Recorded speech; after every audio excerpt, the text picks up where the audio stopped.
अक्टूबर 1963। हर यज्ञ में कोई ना कोई नई बात होती थी। ये जो यज्ञ जिसकी मैं चर्चा करने जा रही हूँ, ये कठिनाइयों से भरा हुआ था। ये रास्ता भी कठिनाइयों से भरा हुआ था। एक चुनौती थी बहुत बड़ी, लेकिन गुरुजी चुनौतियों से ही लड़ते थे। देख कर बाधा विविध बहु विघ्न घबराते नहीं, रह भरोसे भाग के दुख भोग पछताते नहीं। काम कितना ही कठिन हो किंतु उकताते नहीं, भीड़ में चंचल बने जो वीर दिखलाते नहीं। ये जो लिखा गया है, कवियों ने जो इस प्रकार की महिमा गाई है, वो ऐसी ही विभूतियों की गाई है। जगत गुरु स्वामी ब्रह्मानंद जी महाराज अपने अद्भुत विलक्षण तेज के साथ निकल पड़े सीमा की ओर, भारत पाकिस्तान की सीमा पर यज्ञ करने का दृढ़ संकल्प लेकर चल पड़ते हैं। और जैसे ही पठानकोट से निकलते हैं, आगे उनको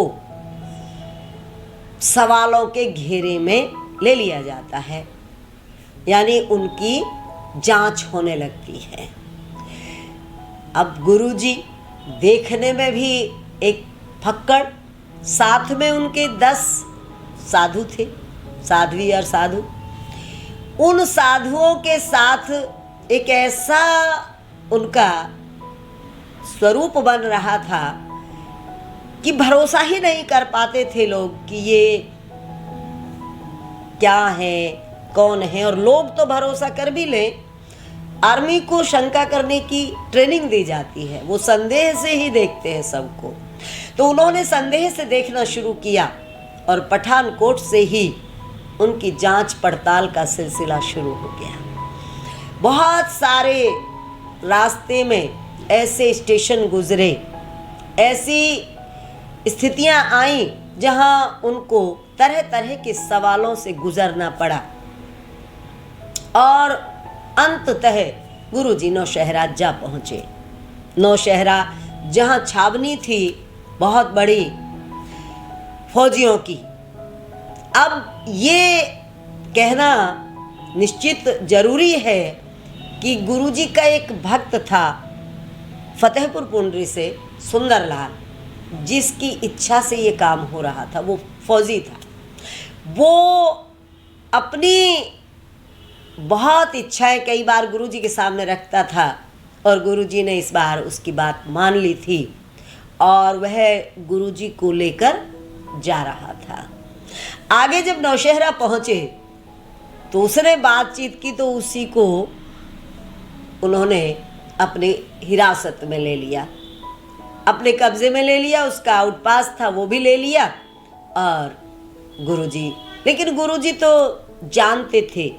कमाल की बात यह है, बहुत सारी बातें ऐसी हैं जो कई लोग भरोसा भी नहीं करते, लेकिन अगर आप योग दर्शन पढ़ेंगे, विभूति पाद को पढ़ेंगे तो पता लगता है कि विभूति जब प्राप्त होती है, जब सिद्धि प्राप्त होती है, तो जीवन में ये चीज़ें माइनर हो जाती हैं, बहुत छोटी छोटी घटनाएं होती हैं। ये हमारे लिए ये बड़ी है, लेकिन गुरुजी के जीवन की ये आम चीज़ें होती थी।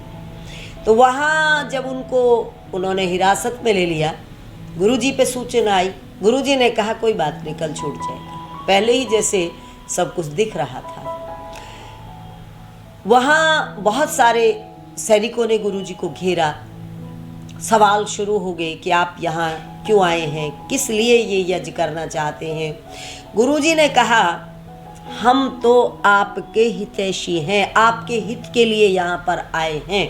आप लोग यहाँ सर्दी में, गर्मी में, तूफान में, बरसात में, ओलों में यहाँ खड़े रहकर हमारी सेवा कर रहे हैं। हम यहाँ यज्ञ करके आपको अपनी शुभकामनाएं देने आए हैं, आपको अपना आशीर्वाद देने आए हैं, आपकी हित की प्रार्थना करने आए हैं। कुछ सैनिकों को, कुछ ऑफिसर्स को गुरुजी की बातें जैसे घर कर गई।